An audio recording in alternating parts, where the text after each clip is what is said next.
बिस्मिल्लाहिर्रहमानिर्रहीम। आज हम पढ़ने वाले हैं पॉली कार्बोहाइड्रेट्स के 3 क्लासेस होते हैं, जैसे मोनोसेक्राइड्स हो गए, ओलिगोसेक्राइड्स हो गए और पॉलीसेक्राइड्स हो जाते हैं।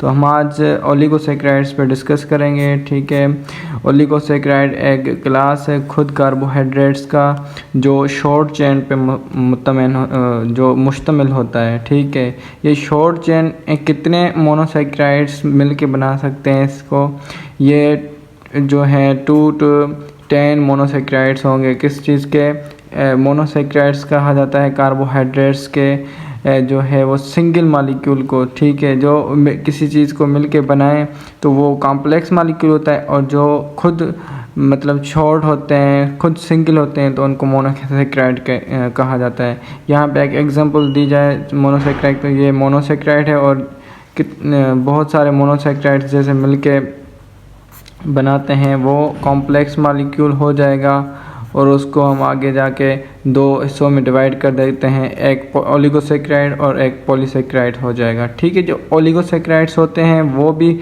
सिंगल यानी मोनोसेक्राइड्स के बने होते हैं। मोनोसेक्राइड कार्बोहाइड्रेट का यूनिट है जिसके बेस पे मतलब वो बिल्डिंग ब्लॉक है, मतलब जो है ना मोनोसेक्राइड जो है बिल्डिंग ब्लॉक ऑफ कार्बोहाइड्रेट्स हैं। तो सिंपल सी बात है कि ओलिगोसेक्राइड किसी चीज़ से मिलके बने हुए हैं, इसीलिए 2 to 10 जो है मोनोसेक्राइड्स है वो इसमें इंक्लूड्स हैं, इसको बनाने में इसकी मदद करते हैं।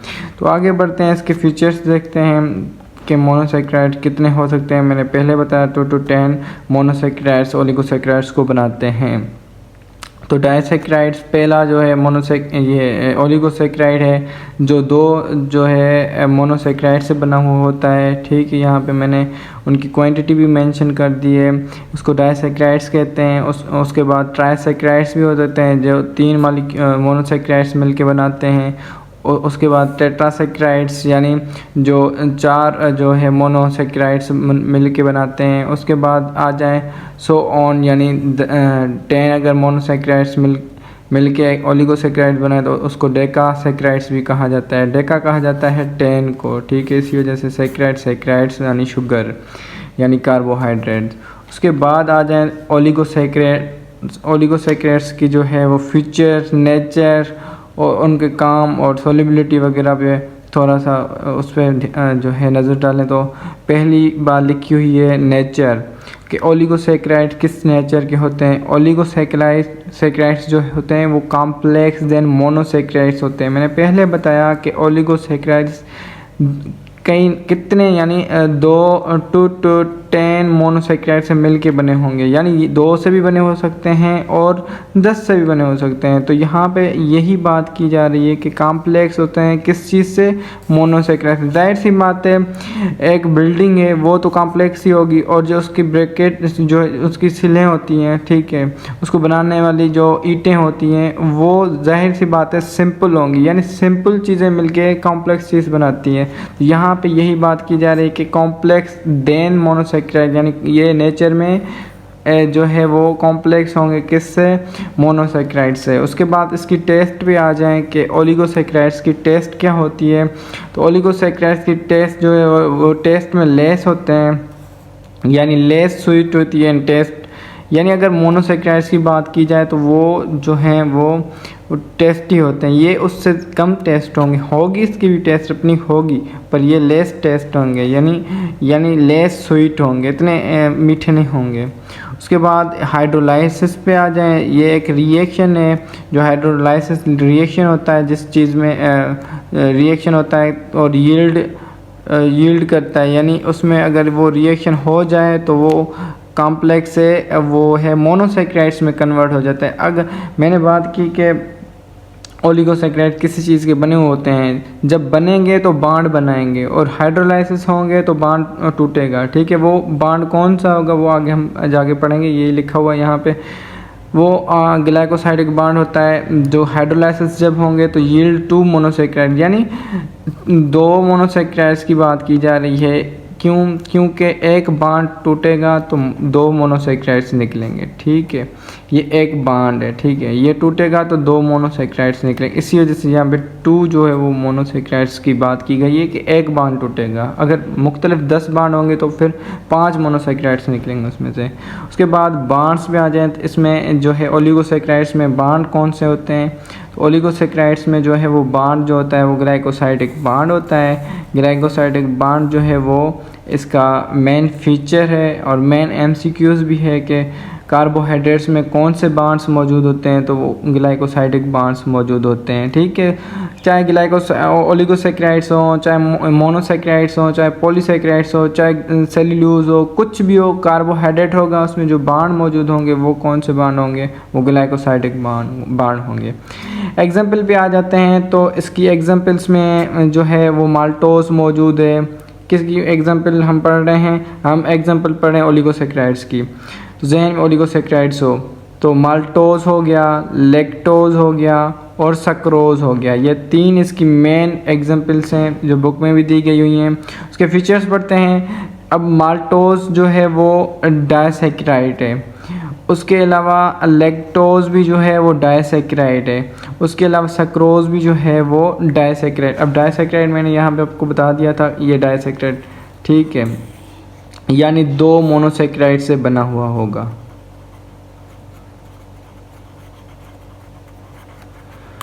ठीक हो गया। उसके बाद आ जाएं तो ये माल्टोस डायसेक्राइड है। चलो डायसेक्राइड होगा तभी तो, यानी 2 मोनोमर्स मिलके इसको बनाते होंगे। वो मोनोमर्स कौन से होंगे? अब माल्टोस की जो फॉर्मेशन है उसमें ग्लूकोस और ग्लूकोस जो है मिलके एक माल्टोज बनाते हैं, यानी 2 मोनोसेक्राइड्स मिलके एक जो है डायसेक्राइड्स बनाते हैं, वो माल्टोज होता है। ये ओलिगोसेक्राइड्स है और ये मोनोसेक्राइड्स हैं, ठीक है। मोनोसेक्राइड्स मिलके डायसेक्राइड्स बनाते हैं, पॉलीसेक्राइड्स बनाते हैं, टेट्रा डेका ऐसे बनाते हैं, यानी मोनोसेक्राइड्स मिलके कुछ और बढ़ के बनाते हैं। उसके बाद लैक्टोज पे आ जाएं तो ये लैक्टोज में जो हैं वो मोनोमर्स जो मौजूद होते हैं, जो लैक्टोज को बनाते हैं मोनोमर्स, वो ग्लूकोज हो गया जैसे और ग्लैक्टोज हो गया, ये 2। और ये प्लस की निशानी इसी वजह से दे रहा हूँ कि ये बांड है इसमें। ये बांड कौन सा? ये ग्लाइकोसाइडिक बांड है, ठीक है। उसके बाद आ जाएं सक्रेज पे, तो सक्रेज भी ग्लूकोज और फ्रक्टोज का बना हुआ होता है। अब मेन चीज़ यहाँ पे ये देखनी है कि जो ओलिगोसेक्राइड है, जो डायसेक्राइड हम पढ़ रहे हैं, डायसेक्राइड्स तीनों हमने एग्जांपल डायसेक्राइड्स के दिए हुए हैं, ठीक है। डायसेक्राइड्स, तो डायसेक्राइड्स में 3 चीज़ों, इन तीनों में से एक कॉमन चीज़ आपने देखी है यहाँ पे। एक एमसीक्यूज का गढ़ जो है वो ये है कि तीनों डायसेक्राइड्स जो है माल्टोज, लैक्टोज, सक्रोज बने हुए हैं, उसमें ग्लूकोज एनी हाउ मौजूद है, ग्लूकोज मौजूद है, ठीक है। ग्लूकोज मौजूद है तभी तो ये सेक्राइड्स कहा जाता है इनको, सेक्राइड्स कहा ग्लूकोज और शुगर को कहा जाता है। तो इसके बाद आ जाएं तो माल्टोज को ब्रेड शुगर भी कहा जाता है, यानी ये ब्रेड्स में मौजूद होती है। उसके अलावा लैक्टोज को हम लैक्टेज, यानी जो है वो लैक्टोज को हम मिल्क शुगर भी कहते हैं, क्योंकि ये मिल्क में पाया जाता है। उसके अलावा सक्रेज जो है वो कैन शुगर है, ये गन्ने में पाया जाता है। उसके अलावा इसकी जो है फीचर्स पढ़ेंगे तो ये यहाँ पे माल्टोज और लैक्टोज जो है वो रिड्यूसिंग शुगर होते हैं, ये रिड्यूस हो जाते हैं, खुद को रिड्यूस कर देते हैं, रिड्यूसिंग फॉर्म में आ जाते हैं, ठीक है। उसके बाद ये सक्रेज जो है, ये सक्रेज जो है, ये सक्रोज है, ये सक्रेज एंजाइम होता है, वो उसका नाम ले रहा हूँ। ये सक्रोज जो है वो नॉन रिड्यूसिंग शुगर होता है, ठीक है, ये रिड्यूस नहीं होता कभी भी, ठीक है। ये रिड्यूस होना और ना रिड्यूस होना ये आगे चल के हम पॉलीसेक्राइड्स में पढ़ेंगे, ठीक है। ये इनके बांड्स पे डिपेंड होता है कि ये लिंकेज कौन सी है, इसमें 1,4 है, 1,2 है, 1,6 है, ये लिंकेज पे डिपेंड करता है कि रिड्यूसिंग होता है कि नहीं होता। वो रिड्यूसिंग वो होते हैं जो टूट जाते हैं और नॉन रिड्यूसिंग वो होते हैं जो टूटते नहीं हैं, मतलब वो बांडेज लिंकेज होती है जो टूटती भी नहीं टूटती है, वीक और स्ट्रॉन्ग बांडेज की अटैचमेंट होती है, वो आगे चल के हम पढ़ेंगे। उसके बाद आ जाएँ तो ये ग्लूकोज और फ्रक्टोज, ये भी दोनों रिड्यूसिंग शुगर हैं, ये भी रिड्यूस हो सकते हैं, ठीक है। उसके बाद यही बात यहाँ पे लिखी गई है, मतलब मोस्ट फेमिलियर डायसेक्राइड कौन सा है, तो सक्रोज जो है मोस्ट फेमिलियर डायसेक्राइड जो कैन शुगर है, जो गन्ने में पाया जाता है। उसके बाद माल्टोज़ की बात करें और लैक्टोज़ की बात करें तो हम पहले भी क्या क्या हैं कि वो रिड्यूसिंग शुगर हैं, और सक्रेज की बात हमने की कि वो नॉन रिड्यूसिंग शुगर है।